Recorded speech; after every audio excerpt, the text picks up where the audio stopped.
This is the changing patterns of poverty in early childhood from Nuffield Foundation, where we're introducing the latest chapter of our project, The Changing Face of Early Childhood in Britain. My name is Tim Gardam from the Nuffield Foundation, and I'll be chairing today. Kerry Oppenheim is the author and the presenter of today's report, and I know she's well known to many of you here. She's one of the most authoritative voices on the early years research and policy and its implications in practice. And Kerry worked in the Prime Minister's policy unit in the Blair government at the time Sure Start was getting underway. She was founding director of the Early Intervention Foundation and is now a member of Nuffield's leadership team. Now, The Changing Face of Childhood in Britain is a project built around about 100 research proposals funded by the Nuffield Foundation over the past 8 years. And our aim has been to synthesize their findings for a wider audience and provide in an accessible form the evidence to inform public discussion on policy and practice in an area which has become one of the most critical debates on the social condition of Britain. Inevitably, Kerry's work also draws on a wide range of research not funded by Nuffield. Now, today's report is the third chapter of the project out of a total of 6. The first, how the lives of families with young children are changing, laid out the growing complexity of what we mean by family compared to, say, 25 years ago. The second chapter, protecting young children at risk of abuse and neglect, drew in part on the work of the Nuffield Family Justice Observatory. Later this autumn, there will be chapters on the state of early years education and childcare and the health of infants and young children. There'll be a final chapter in the new year on changes in parenting and the implications for the relationship between parents and their children. And all this will be brought together sometime next summer, where we will summarize the most pressing imperatives for policymakers and those who implement policy and the difficult trade-offs there are between priorities. And we'll be incorporating into that final report the many insights from all of those who've contributed to these seminars. And the Nuffield webpage detailing the project summary and the outputs so far will be found in the chat at the seminar, which you can access in a moment. Now, Kerry has set out 3 themes that runs through this entire series. The implications of the changing nature of family life and structures for the economic security, the development, and the well-being of young children. Second, the stark and increasing inequalities between children that have grown over the past decade, and the implications for those children for the rest of their lives. And third, the fragmentation of policy responses that makes interventions in practice so challenging. Now, this seminar is going to focus on the complexities of child poverty. And I'll shortly hand to Kerry, who will set out the key themes and questions. We're also very fortunate to have with us 2 speakers who will respond to Kerry's presentation. Dr. Sarah Cattan of the Institute of Fiscal Studies, and Hashi Mohamed, author of People Like Us, What It Takes to Make It in Modern Britain. And of course, we'll also ensure we have time to take your questions and discuss them. So just before I pass to Kerry, let me just go through the normal housekeeping points. I should explain that all of you attending this will not be visible or audible during the seminar. And after the presentation and the panel responses, as I said, there will be time for discussion and for answering your questions. And if you'd like to ask a question to any of the speakers, please do so by typing your question into the question and the Q&A box. And if your question is directed at any one of the speakers, please say who that is. We have closed captions in English, which you can access by clicking on the CC icon on the screen next to the Q&A. And finally, this webinar is being recorded and it'll be available after the event, as indeed will be the slides from Kerry's presentation. So now let me hand to Kerry, who will start the seminar. Kerry. Hello, and thank you for that, Tim, and welcome to all of you. Today, we look at one aspect of inequalities, poverty in early childhood. And this is an essential lens through which to understand early childhood today. Firstly, because of its sheer scale, standing at 36%, the rate of poverty among families where the youngest child is under 5 is high, considerably higher than that for all children and rising. Secondly, because experiencing poverty right at the start of life and in early childhood can be highly damaging. And thirdly, the causes and patterns of poverty have become more complex and interlinked over the last 2 decades, and effective responses need to reflect this if they're going to be effective.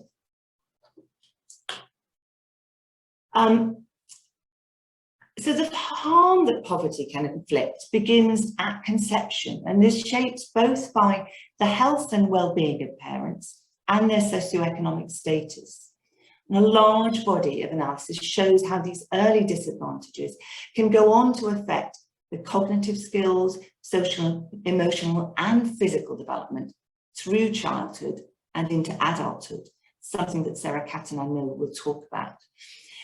Perhaps not surprisingly, poverty can be particularly detrimental if it's persistent, experienced in the first 3 years of life, and if it comes with other disadvantages.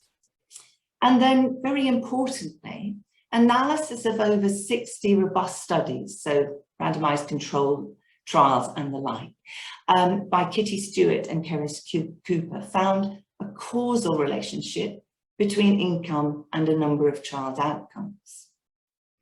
So poverty influences children's lives directly through parents and carers not having enough money to meet their children's material and social needs, as well as indirectly by generating stress and other pressures.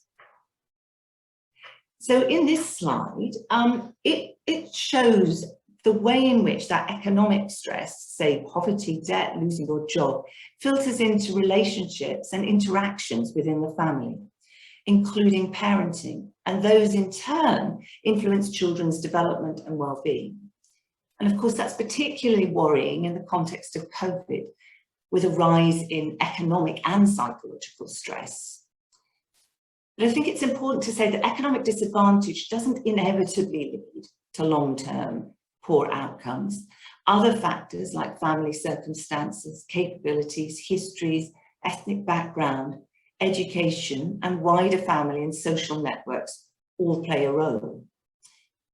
Recent qualitative research by Ruth Patrick and colleagues on the effects of the pandemic shows the resilience, strength, and skills employed by families in poverty to give their children the best possible life in the circumstances.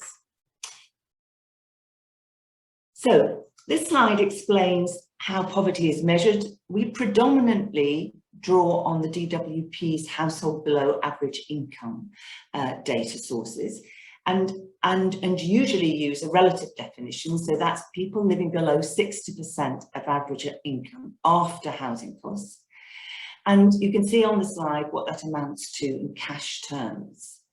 We've also done our own analysis of the HBAI data, which looks at the proportion of children living in a family where the youngest child is under 5. So it's a whole family lens.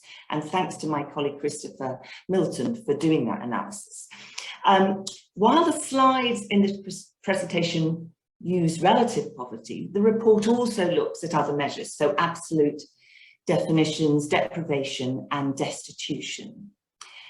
So the slides that follow look at patterns of early childhood poverty, but prior to the outbreak of COVID-19.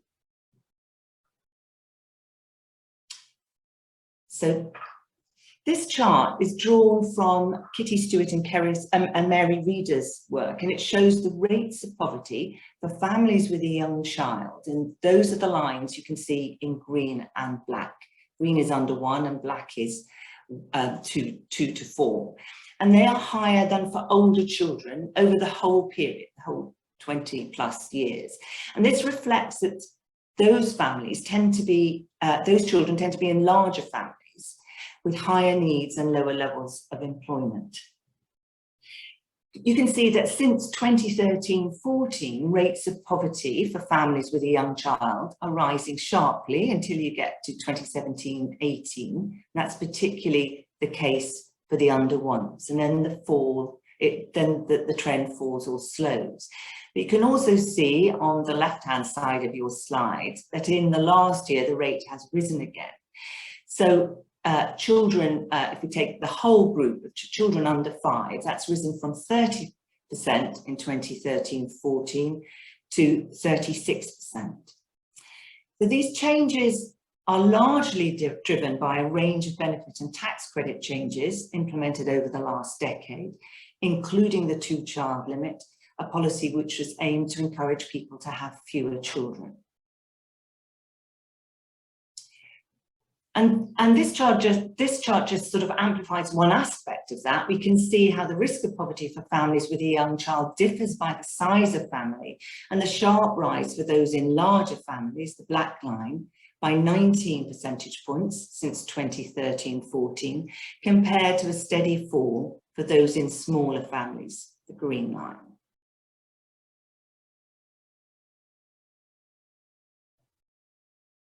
Just moving on. So we've looked at the age and size of the family. This chart looks at work patterns and shows a continuum of risk of poverty from no work to full-time employment. And it's not a binary picture. There are still high rates of relative poverty where only one adult is in paid work or where one or more are in part-time work.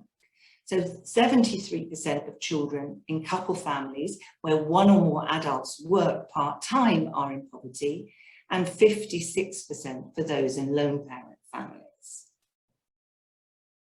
And you can see that actually how that's changed, how that risk is changing over time. So this is the risk of in-work poverty, particularly for part-time working families.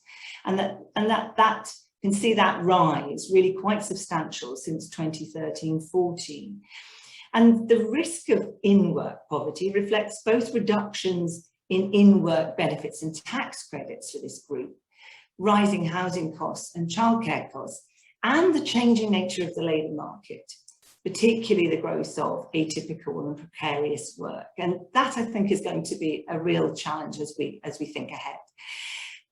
But actually, economic insecurity, despite it being a growing feature of working life, we don't have very good understanding of how it impacts on parenting, access to affordable childcare, and children's outcomes.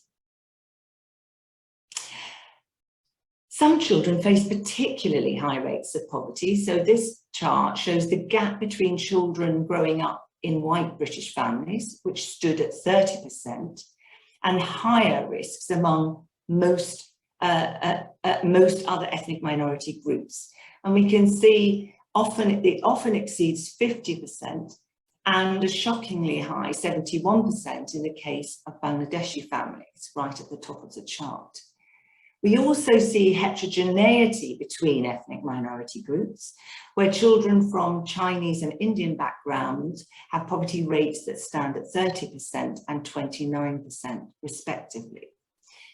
And those higher rates of poverty for some ethnic minority groups are the result of a combination of factors: structural inequalities and discrimination, larger household size for some groups, and therefore with greater exposure to some of the benefit changes in recent years.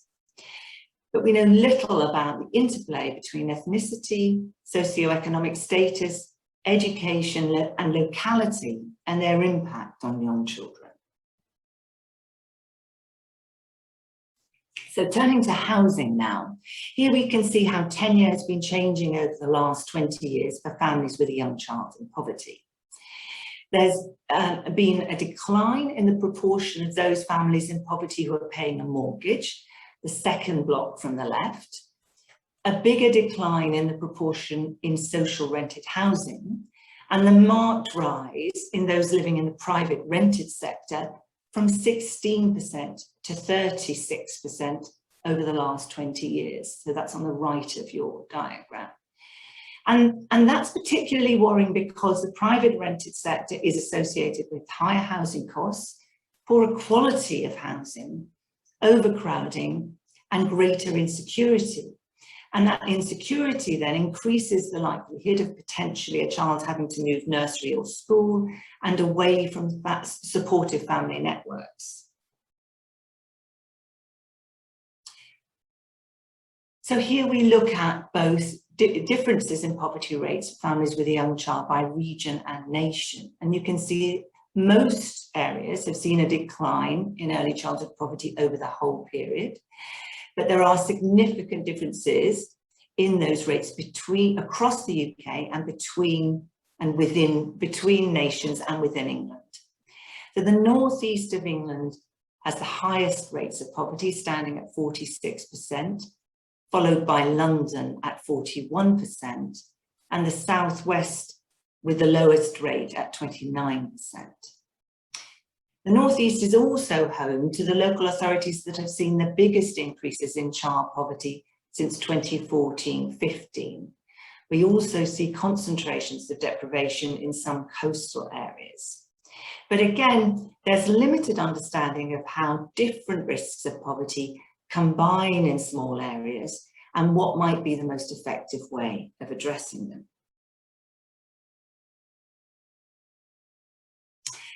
So what I've tried to do with these charts is to highlight certain dimensions of early childhood poverty.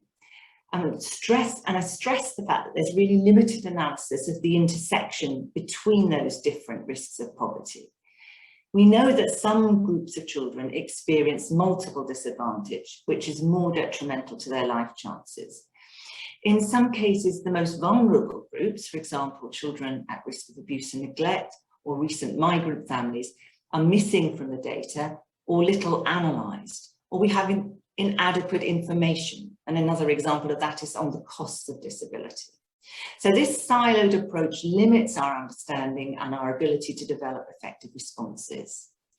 Analysis by the Social Metrics Commission shows that the rate of deep poverty, so that's people living below half of the poverty line, is higher for children and has grown.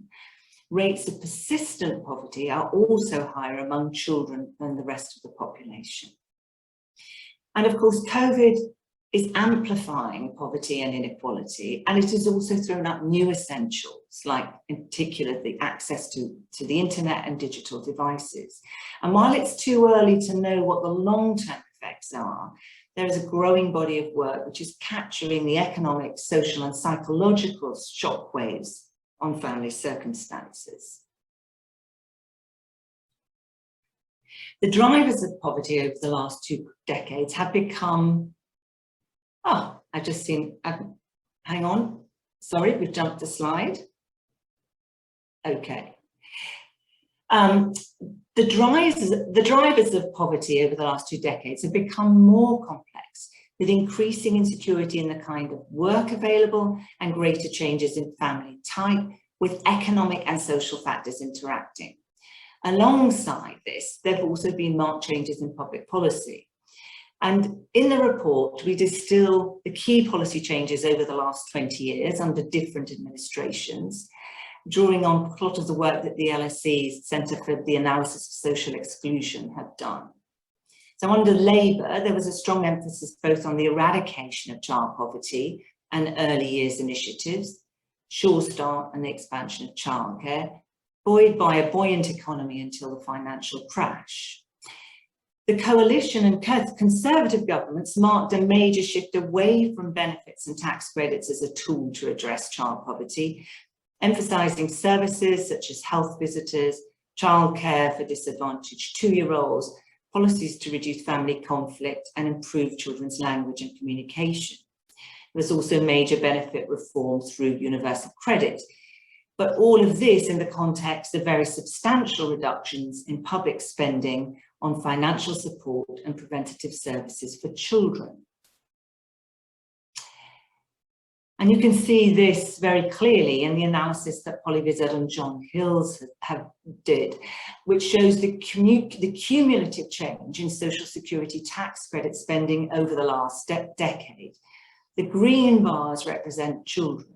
And what we can see is a very dramatic shift in welfare spending between the generations, from children to pensioners, with a fall of over 10 billion for children by 2019-20. And these very substantial reductions in public spending on support for children and in preventative local services have left families particularly exposed to the economic and health shocks of COVID-19. However, and I think this is important, the benefit changes that were implemented in the wake of COVID-19, for instance, the uplift to universal credit and other changes have protected many families from the worst effects of COVID, and also demonstrate that welfare payments can have an immediate effect on protecting living standards, but also a preventative effect by providing families with a buffer against adversity. So we set out some key principles which are listed here, both to address the direct and the indirect causes of early childhood poverty and its impact.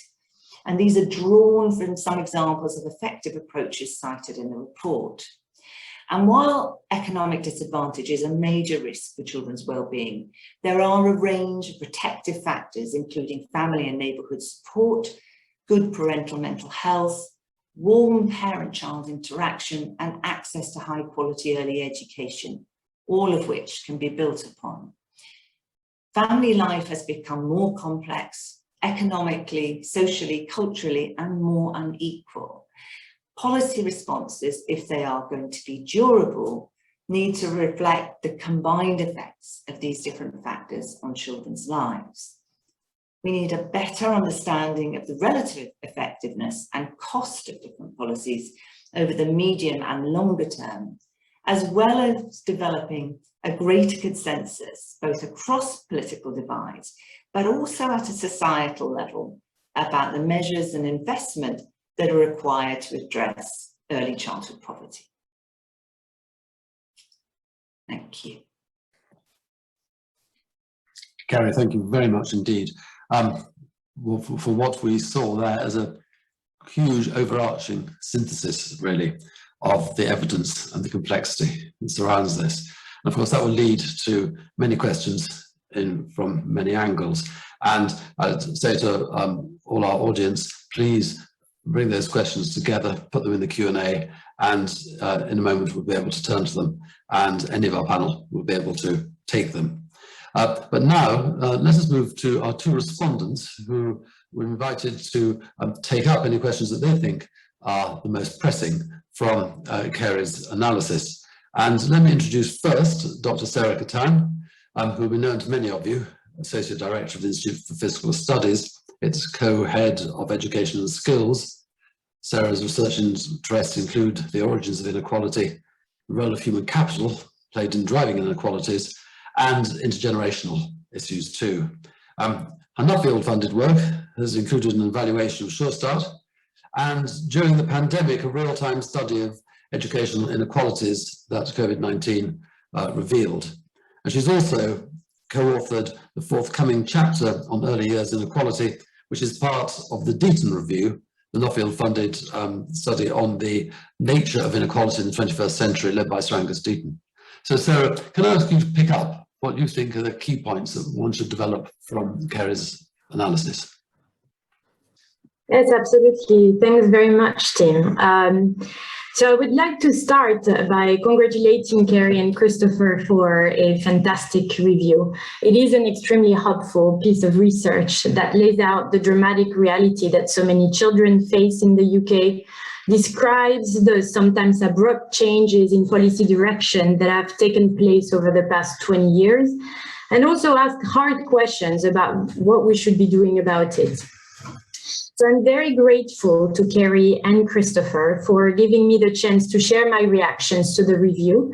And I'd like to use this time to reflect on and emphasize the importance of three messages the review touches on.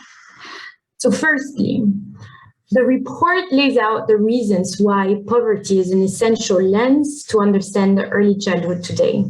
It argues that a large body of evidence shows a strong relationship between family income and early and late childhood development. These links are not only correlational, but they reflect something more causal, more fundamental about how poverty shapes the investments made in children, how stressful their environments are, and I would add the beliefs and aspirations that children and their families hold for their future. So poverty possibly permeates every single aspect of a child's material, emotional, and social environment, and in this sense constitutes an essential lens to understand early childhood. So a strong implication of that, in my view, is that poverty is an essential lens to design policy aimed at remediating developmental delays of young children. Viewing developmental deficits of young children through this lens forces us to examine the root causes of this issue and to design interventions that tackles the specific ways in which poverty affects children's environment, as opposed to interventions that work to boost a particular skill without necessarily improving the child's environment. So this is important because in addition to improving development early on, interventions that enrich the child's environment in a sustained way can increase the chance that early gains persist. And this enrichment can be achieved by powerful intervention in early childhood only, but in many cases, it may be necessary to complement early intervention with later intervention to create the environment in which the benefits of early intervention can be sustained. So I put a lot of emphasis on the need to understand how to produce a sustained change to children's environments for a couple of reasons. First, and most obviously, because interventions that do so will have higher returns and a better chance at breaking the intergenerational cycle of poverty. But in the specific case of early childhood interventions, I think the issue of persistence is particularly salient for an additional reason. Early childhood interventions have often been advertised as having very high returns, like a magic bullet holding the potential to change poor children's entire trajectories. And this is perhaps why policymakers have become so interested in them. But the reality is much more complicated than that. Meta-analysis of early childhood interventions do point to the fact that the impacts of many interventions are actually short-lived. Of course, there are interventions whose impacts persist and others whose impacts decrease but even re-emerge many years later. So my point here is that we do need to be very careful at discriminating between types of early childhood interventions and understand why some and not others would even be expected to see their impacts persist or fade out before making sweeping generalizations about early childhood interventions. If not, I think there is a real risk that if the returns to early childhood investments do not quite meet the high expectations set by the returns that are often advertised, the hard-won political will and public support in this area may be lost again. My second comment is around the key point made by the review around the need for a multidimensional approach to family needs through the provision of integrated services for families with young children. So a key reason for this, argued by the report, is the intersectionality between different and compounding aspects of poverty and disadvantage in families with young children. Another key reason for it, I would add, is the multidimensionality of child development and the interactions between the cognitive, social-emotional, and health development of children. The report picks up on some of the recent research that colleagues and I have conducted on Sure Start as a prime example of a successful integrated intervention. If I may, I would like to emphasize a couple of additional findings which strongly point to the fact that it is nothing but the diverse nature of Sure Start services that is at the root of the program's success. As I'm sure most of you know, Sure Start was one of the largest early years services in England during the 2000s. Sure Start Children's Centres offered one-stop shops to families with children under the age of 5, bringing together a wide range of services, including parenting support, access to childcare, health services, and so on. In this research, which was funded by the Nuffield Foundation, we evaluated the impact that increasing access to these centers had on children's hospitalizations from the age of 1 to the age of 15. And we found substantial reductions in hospitalization through middle childhood and adolescence. But it is the type of reduced hospitalizations that I find most illuminating about what it is about Sure Start that produce these impressive impacts. At younger ages, we see large impacts on infectious illnesses, which suggests that Sure Start had a role in strengthening children's immune systems. We also find a drop in poisonings in these age groups, which points to the possibility that advice on childproofing the home, advice on safety in the home also had an effect. Throughout childhood, we also see a bigger drop in admissions for accidents and injuries and far fewer hospitalizations for mental health reasons in adolescence. And this evidence is consistent with an improvement in children's behavioral and emotional development, most likely resulting from the parenting support provided by Sure Start in their early years. What these detailed findings suggest is that the success of Sure Start lies in the fact that it integrated different services. Moreover, the reason we see reductions in hospitalizations, canonical health outcomes, is thanks to an improvement in children's socio-emotional development, another reason for considering holistic interventions. While there is mounting evidence that integrated holistic intervention can be successful at improving children's outcomes in a long-lasting way, I think we now need to move on to address important questions around the implementation of a joined-up approach that works best for its users and service providers. What do we mean exactly by integration? How much integration of services is necessary, feasible, or even desirable? Integration is not easy, as it requires the coordination of responsibilities and budgets across government departments, local and national government. So how can we overcome the hurdles of any desired model of integration? I do not have good answers to these questions, but as the review reminds us, there is a renewed political momentum around the need for integrated intervention, and answering these key questions could ensure that we exploit it in the best possible way. And we know from experience that it could quickly pass. My third and final comment is in fact more of a plea. Rightly so, the review concludes by highlighting a need for greater political and societal consensus on the measures and investment required to address child poverty. I would like to argue that there is also a need for a greater consolidation of the research done in this space. The review is not only helpful in synthesizing what is known, but also in laying out a research agenda, which in my mind should be addressed with the utmost priority. The Nuffield Foundation and other funders in this space are playing and should play an important role in ensuring that individual researchers' efforts work towards building a coherent picture of what works and what does not. And this requires a consensus on research priorities, a coherent and reliable outcome framework that can be used to gauge the relative effectiveness of interventions. I want to add, and this will be my last point, that this agenda would be greatly facilitated by a broadening of access to administrative data, linking parent circumstances to their children. Fantastic progress in linking administrative data sets have been made in the recent past, thanks to the relentless work of government departments and researchers, the advocacy of funders, and the support of initiatives such as the ADR UK. The UK has also invested in creating some of the best international cohort studies, allowing rich analysis of how parental and home influences shape children's outcomes.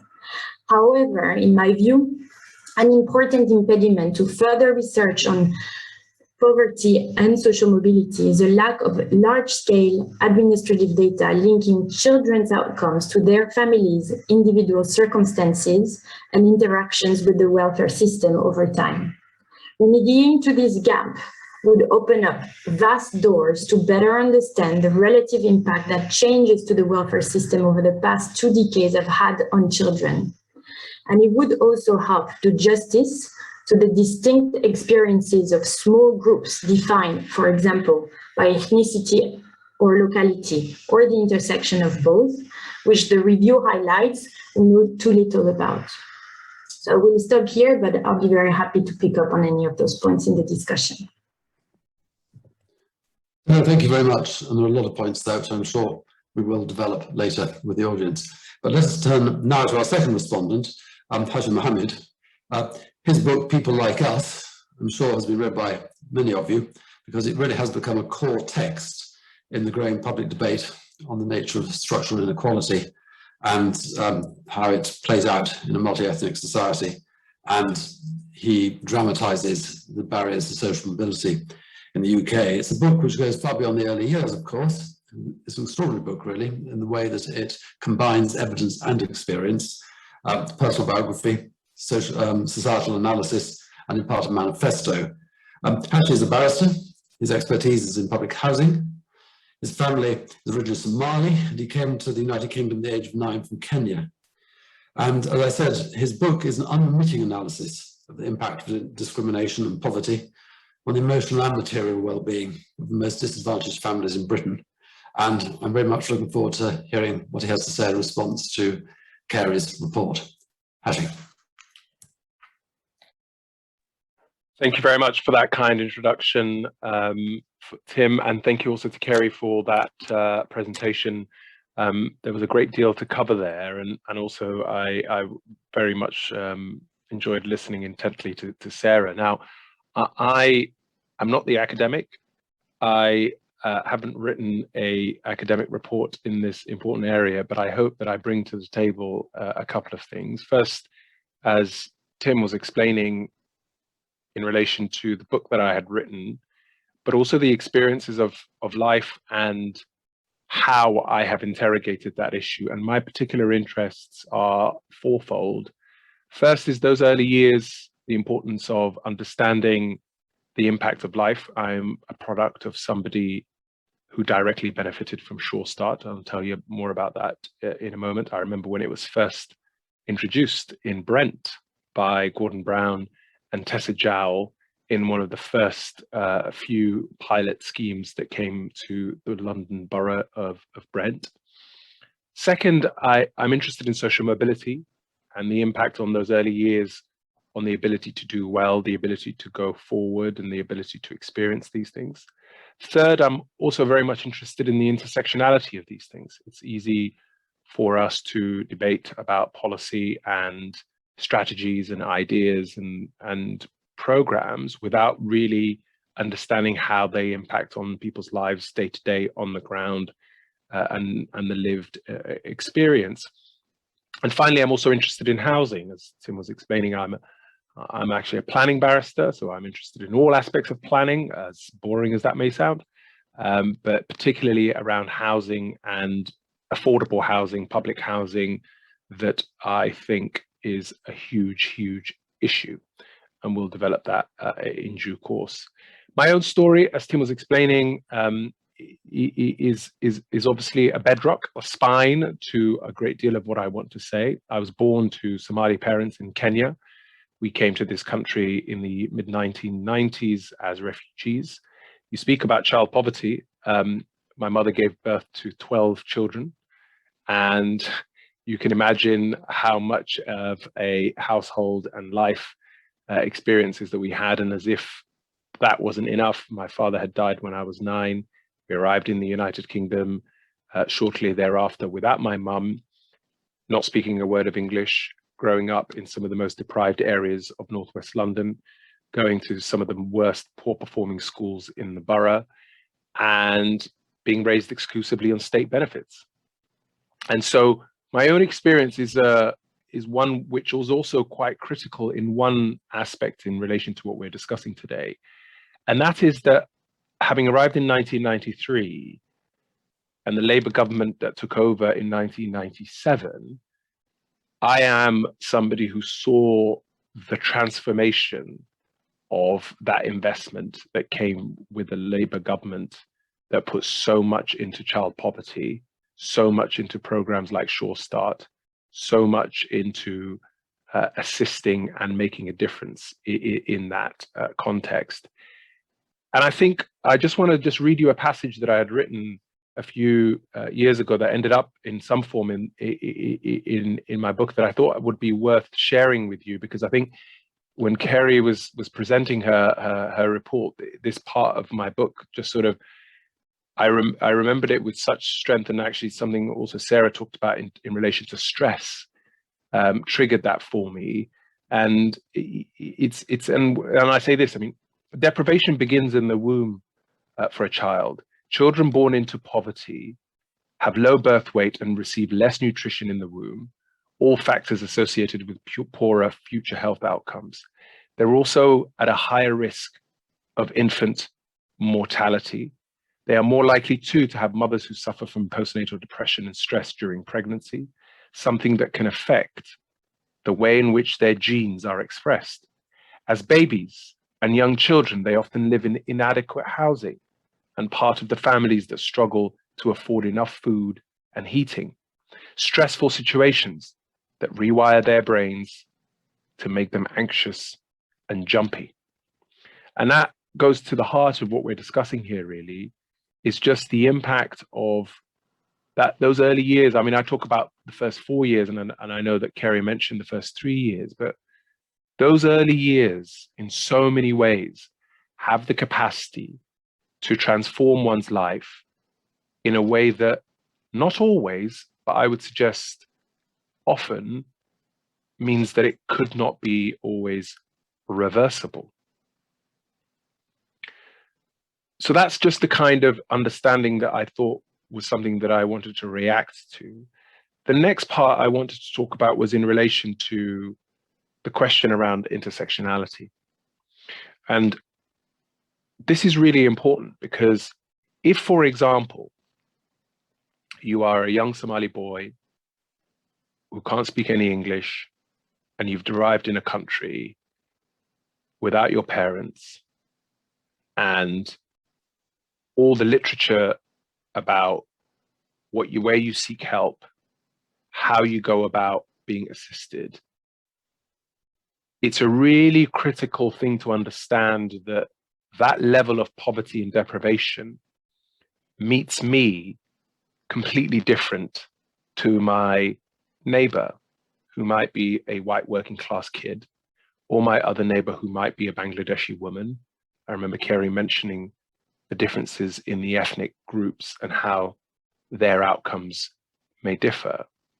And I want to pose a challenge to the policymakers, but also to Sarah and Carey in terms of, in that kind of complex environment, and Carey mentioned about how much more complex family life is becoming, how do policymakers react to that without necessarily coming up with a one-size-fits-all policy, without necessarily thinking that here is a policy that addresses the issue of child poverty, let's roll it out regardless of whether or not it's going to meet Michael or Mohammed, Jane or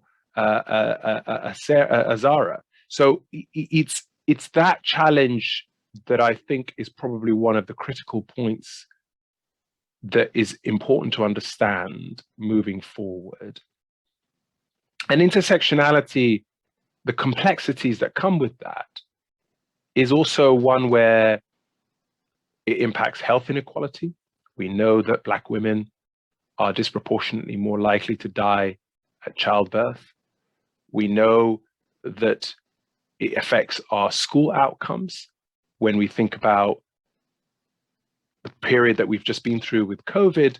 So many children who have to share one laptop, so many children who have to do their homework in a room that they're shared with 3 or 4 other siblings, and so on. And which brings me to my next point about housing. Now, you would think that an esoteric nerd who's only interested in housing policy might say this, but I really fundamentally believe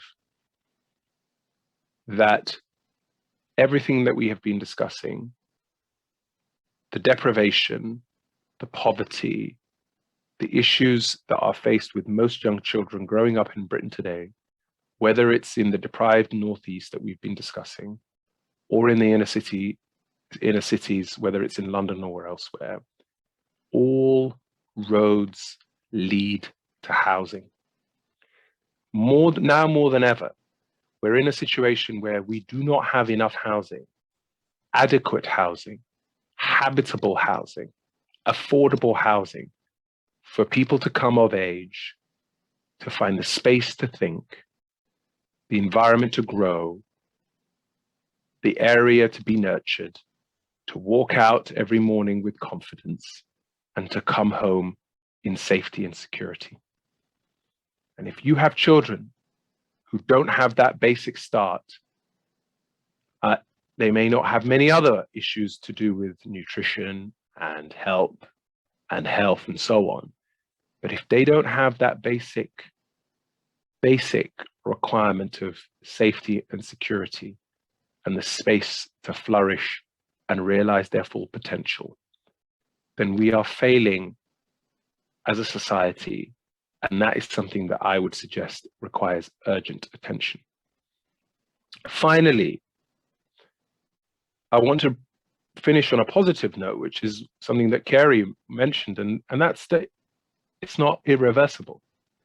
I am a product of somebody who did beat my odds, and I often joke that there's still plenty of time in my lifetime to mess it up, but I did beat the odds in many respects. And so it isn't the case that after those first 3-4 years that your die is cast and your destiny has been written, but it is much more difficult to return to a better course. It is much more difficult to reverse what has happened. And so I'll stop there and just sort of recap by basically saying my own story is a different one. It's an outlier, but it's hopefully a hopeful one. But those early years are absolutely critical, and programs such as Sure Start made a huge difference in my life. And the intersectionality of how different communities are affected and how then policy meets those communities has to be more part of the conversation than ever before. And finally, no one is beyond help. There's always an opportunity to turn it around. And I'll stop there, Tim, and give more time to the question and answers. Actually, thank you very much for such a powerful response. We have a number of questions coming through in the chat, and many of them, I think, are picking up on the point that both Kerry's presentation and our two respondents have made clear, which is the complexity and intersectionality of this issue. And there's a good challenge, actually, that is being made by one of our first questions, which is, given that I'm admitting this to be the case, but nonetheless, is there a danger in emphasizing this complexity, that government and other actors will use this as an excuse not to address some of the relatively simple and obvious and direct things that could be done now? And I wonder, is a different way to start with that? Let's start with Sure Start, actually, because Hashi is a recipient of it, Sarah is someone who's analysed it, Kerry is someone who is in there at its implementation. I suppose a very simple question would be, the dismantling of Sure Start has been a major mistake. If resources were put back into it, would we see an immediate turnaround? There's a subsequent question that's also been asked in the chat, which I will come to on this. But Sarah, what's your view of Sure Start in relation to anything that's followed it, in particular to the family hubs, which this government's now proposing? So the family hubs, I think, have a lot of the shared vision of Sure Start. I think in terms of really trying to tackle the complex, well, recognizing the complex needs of families, and also emphasizing an approach, giving some flexibility to different hubs to approach this issue in the way that they best think would fit the population that they work with. Now, the landscape since the end of Sure Start has also changed in terms of, we've seen, child poverty, the level of other benefits that families who are recipients of Sure Start have changed. And there were interactions between Sure Start and these other aspects of the safety net. So I really can't tell whether reinstating Sure Start through family hubs today would necessarily produce the same impacts. But I do think that some of the key principles that were at the heart of Sure Start, and that seems to be also at the heart of family hubs, definitely will still be very powerful. It actually leads to a question that Adam Cumliffe has put to you here, which was there anything in your findings that suggested that Sure Start was successful in facilitating the development of longer lasting peer support networks, the long-term effects? So there is nothing in my research that I'm able to say about this. And this is because we use administrative data on hospitalizations of children. And so we know fairly little about their social network or their parents' social network. But there have been other evaluations of Sure Start that have used other methodologies from us, collected other data on managers of Sure Start centers and on users of centers, which would be a lot more adequate to sort of document this. I don't recall, but this may be a failing of my own memory, that there was finding around, pointing to that, but it could also either not have been measured or it could be my memory. I think the one place where those other evaluations, which were tackling different questions from the ones that we were addressing, and our research very much reconciles, is around the fact that Sure Start very likely played an important role in supporting children's emotional and behavioral development, and that the improvement made around parenting, around the environment, how chaotic the environment at home, were a really big part of the story. We're going to pick up and continue with this theme of direct, relatively simple things to be done. What I'm going to raise here is not simple, but it was it was one of the things that Hashi made absolutely clear, that all roads lead back to housing.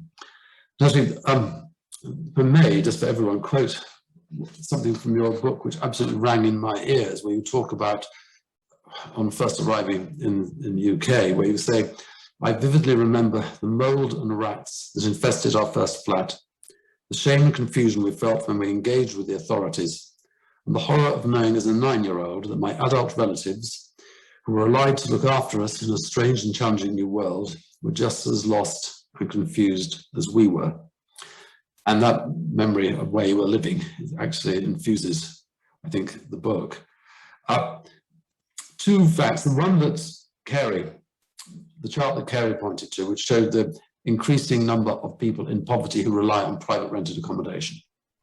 And something else that came in an earlier roundtable that Nuffield did on this study, which was looking at Scotland, where one of the participants said the only reasons why levels of child poverty in Scotland are lower than in England is because in Scotland there is more social housing.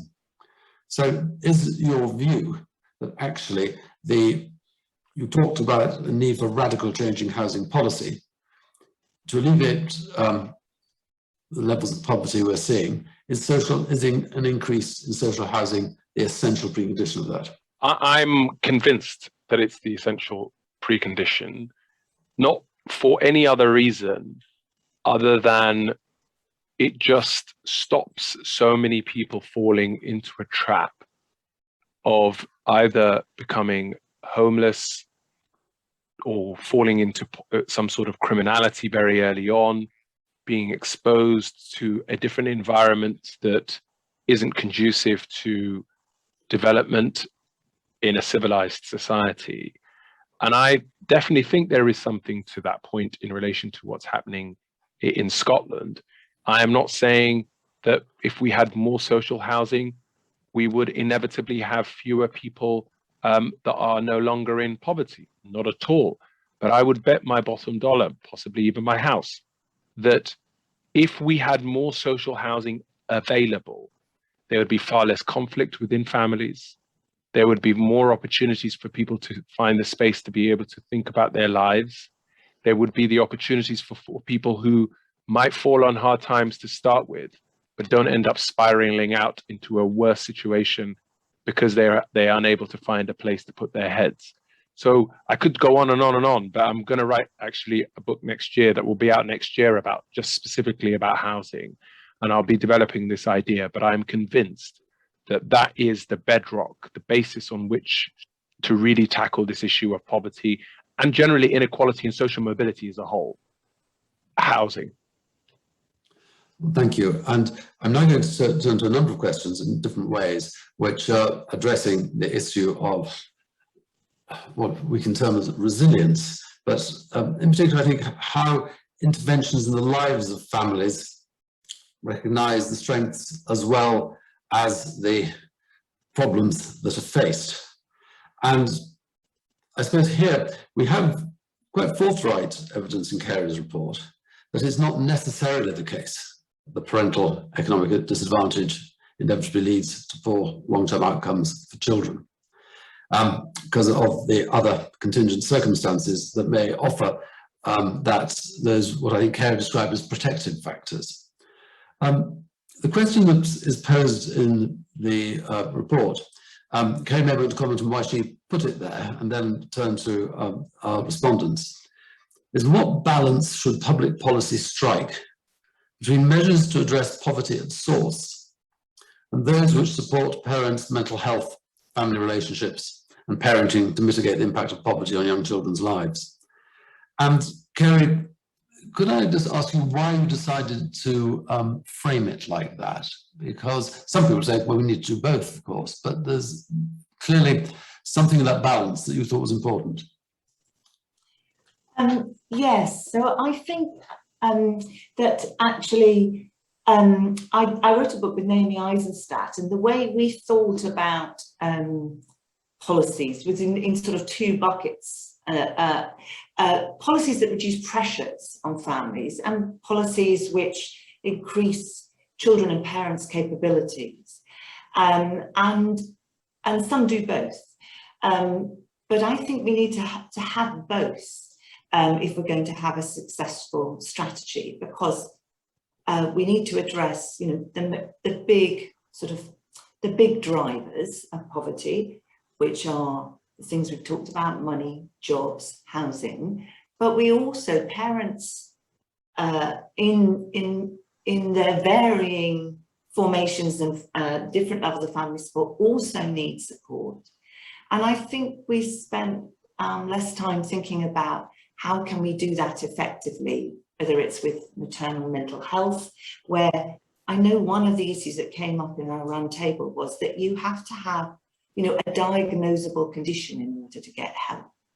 And there are many much lower levels of mental health and mental stress difficulties that we could be much better at being able to help parents with, which can then obviously also help what's going on within the home. So I think we need to be able to think about how do we support parents with parenting and also with their mental health, and build on people's strengths, because all parents want the best for their children. And that's why I felt that our report does not talk that much about voice and participation.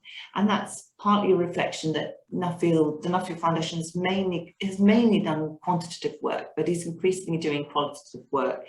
And I think, that is a really important part of finding durable solutions, which is that we need to, and this also comes back to your question, Hashi, which is how do we do these tailored responses that actually reflect the huge diversity between people's situations and needs? And I think we need both. Some things like welfare payments are actually fairly, compared with delivering quite complex services, are fairly simple relatively. You can get money relatively easily into people's pockets. So there are things we need to do about financial support.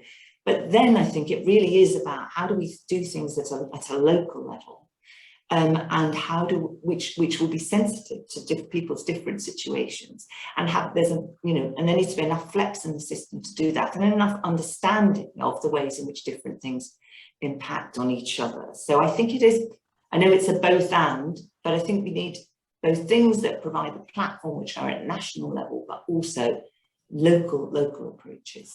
A lot of this is coming in the chat at the moment. I can see in the questions coming in. I'll turn to Sarah first and then to Hashi. I think the references here to the importance of co-production in service support.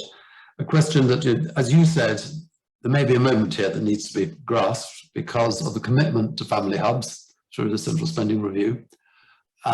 So what are the key elements should we ensure are present? Are you saying that it's evidence-based parenting should be a key plank? We are bad at listening to parents and what they understand best to be their needs. Is that a shortcoming? The various other comments very similar to that I see coming through. Sarah. Okay, so I'll try to address many questions. So I think just going back to your initial one on the sort of balance between tools to address poverty directly and measures to support families. The reason, I mean, obviously it's easy to say both, right? But I think the key reason why both are important is because one without the other may not necessarily work to achieve the intended goal. So, you know, in some cases, and again, so this goes back to Hashi and to Carey's points around the need for tailoring. So the way I see it is that, you know, tax or benefits, you know, cash transfers, whatever tool you want to use to increase poverty, to decrease poverty at source, will be set by the national government. Then there is a question of a lot of different families will have, you know, different types of need. And this is where the sort of local approach and the not one size fits all approach is necessary. And this is probably where also, you know, programs like Sure Start did a good job.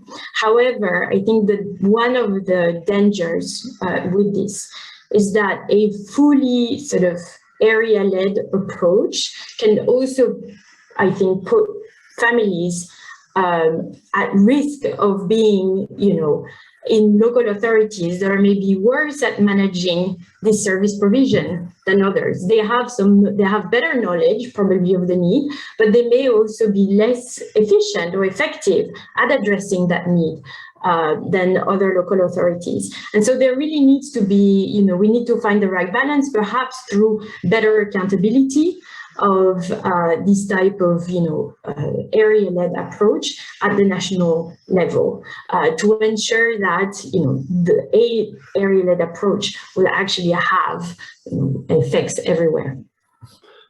Hashi, what's your reflection on how good or bad government, local or national, is at actually listening to and understanding the needs, listening to the voice of those it's trying to help?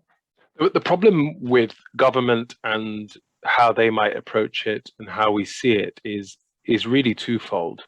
The first is that, frankly, in this country, as we become more and more polarized, whether you want to call it a culture war, whether you want to call it speaking past each other, whether you want to call it a labor issue or a conservative issue, at the heart of all of this is simply a completely disjointed approach that never seems to understand that this is an issue that is so complex and so multifaceted that it's beyond party politics and it's beyond one government's tenure.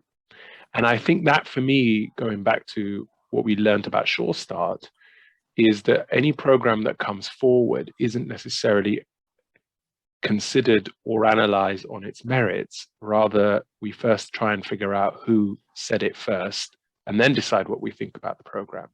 And so that's the first issue that you have when it comes to the way the governments approach this. But secondly, I would suggest that in order for us to really get anywhere with this, we also need to accept that there are some people who, in at least the first or second generation, will be in difficulties and may not get all the benefits that they deserve.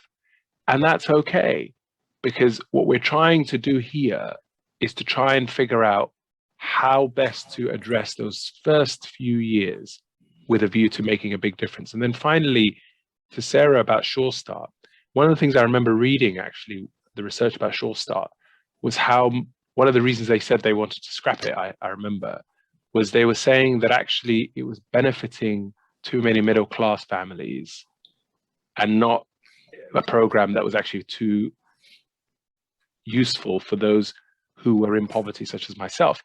And I thought to myself, if it's a program that's helping the most deprived kids, and it also happens to help a lot of middle-class parents, why is that a good reason to scrap it? I just don't understand. So for me, Tim, to be honest with you, I just don't understand the crop of politicians and how they approach these problems. Maybe I have more in common with policymakers than I do with them. But that, I think, to answer your question, they have absolutely no real joined up thinking and approach. And sadly, a lot of these kids are going to be falling through the cracks. A lot of the questions have come in, which follow from that, I think. One is the on family hubs, where Stuart is saying, well, part of me welcomes the whole family slant of the family hubs, which is supposed to be expanded. Do the speakers think there's a risk that funds and resources will be disproportionately directed towards adolescents and older children at the expense of the under fives? It's happening in CAMS, as their behaviours and needs are more readily seen. Do we think, I mean, Sarah, from your experience, do you think we saw some of it in Carey's data, didn't we? That it's the younger parents with the younger children who are most at risk of falling into poverty. Is that a bias in intervention that we've seen all the way through? That this is the early years that get most disadvantaged, most left out.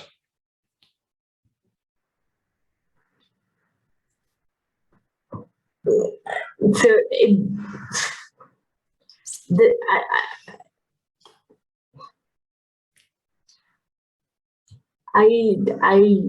it's hard for me to answer this question. The high quality early childhood intervention is, costly, and I don't think we can really underestimate that. I don't think there is really a magic solution to that. And in many cases, it is also a way to prevent later need for intervention. So there is a rationale for putting more, more money towards the early childhood period. However, I want to state a really important caveat. First, that there are some aspects of human development, I think some dimensions of human development that cannot be addressed in early childhood. There are periods during which, for example, language development during early childhood is a great period to intervene. There are, other capabilities and skills such as social cognition, for example, where it is much better to intervene during adolescence. So it is, there is a need, I think, to recognize that each period is, a good period, but to intervene on a particular type of, on a particular dimension of human development. So I don't think, but we have to sort of take that into account in, allocating sort of budgets like across periods. We're coming quite close to the end of our time, but it's interesting that in this discussion, which has gone on for a long time, we actually haven't had any direct reference to the pandemic, which after all has not only dominated our lives, has brought to the fore some of these questions more dramatically than before. And there's a question here from Louise Butler, who asks, what should the government do now to reduce the impact and future impact of COVID on early childhood? Hashi, do you, your reflections on the, I suppose, initially, the effect which COVID has intensified or just made obvious dire situations and circumstances which we were just not prepared to look at so closely before? I mentioned earlier on about how children during the pandemic have had to sort of make do with sharing one laptop or one material. But for me, I remember actually sadly laughing when I was hearing people mentioning, oh, there are so many kids who don't have a garden, or families who have to share the same device, and then I'd see Vodafone has a program of giving free internet to kids who are visiting websites and I was just like, was so obvious. It was so real from before. I was involved in charities for years that was giving away refurbed secondhand laptops. I help out a local charity in the area that tries to hold reading clubs for kids whose families are quite large. I mean, I've been doing this for years. So unfortunately and deeply depressingly, the pandemic has just brought it to the fore in a really abrupt and sadly consequential way. And I believe we are yet to really see through the true extent of the damage that's been caused for so many children during this period, and will continue to be caused during this period for years to come. And that is a matter of deep regret. And everyone who's listening to this, who cares about these kids, really needs to do stuff now at every single holiday period to help a lot of these kids catch up. Sarah, your research through the pandemic in real time on educational outcomes, how would you reflect now on the relationship between the pandemic and the challenges now in early years poverty? Yes, I mean, I very much agree with Hashi that the pandemic, I think, has put the spotlight on a lot of issues that were pre-existing to the pandemic, such as, the technological divide between poor and richer families. Also around the role of technology, the role that technology should play in education, and how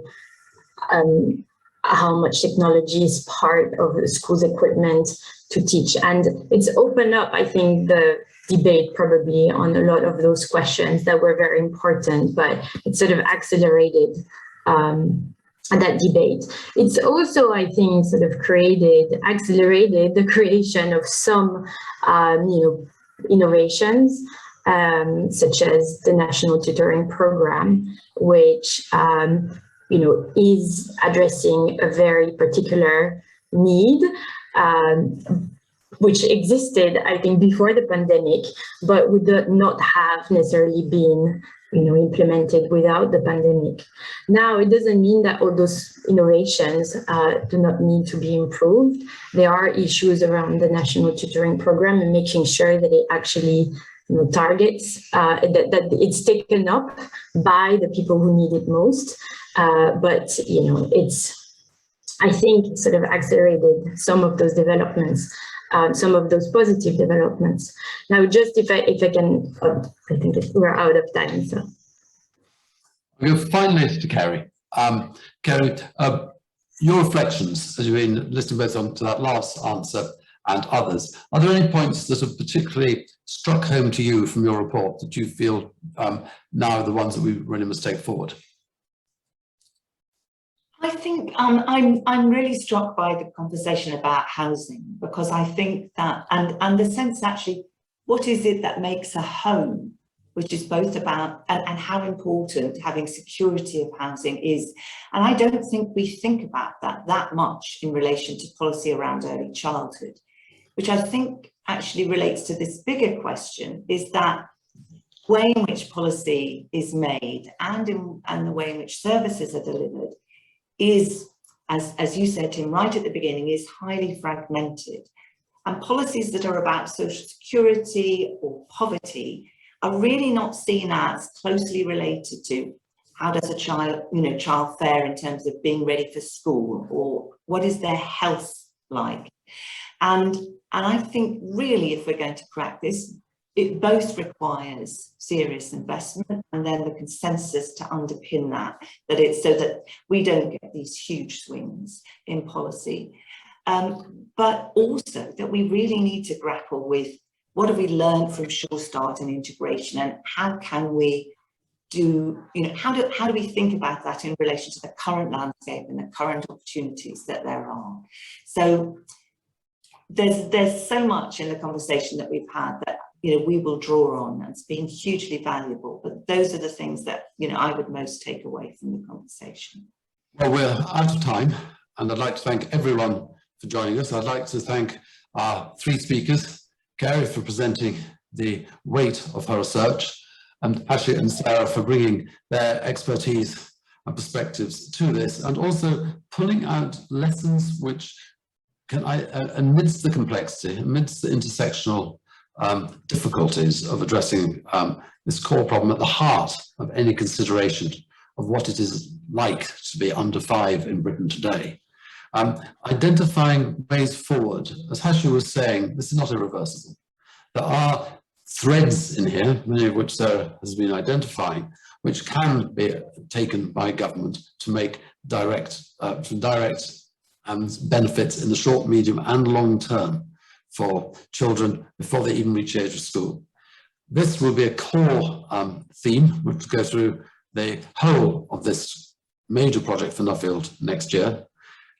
Kerry has just, I think, conceptualized what is it that makes a home as one of the key questions that we need to ask. But for now, I'd like to thank you all very much for attending, and I hope you will come back to our future seminars on this theme.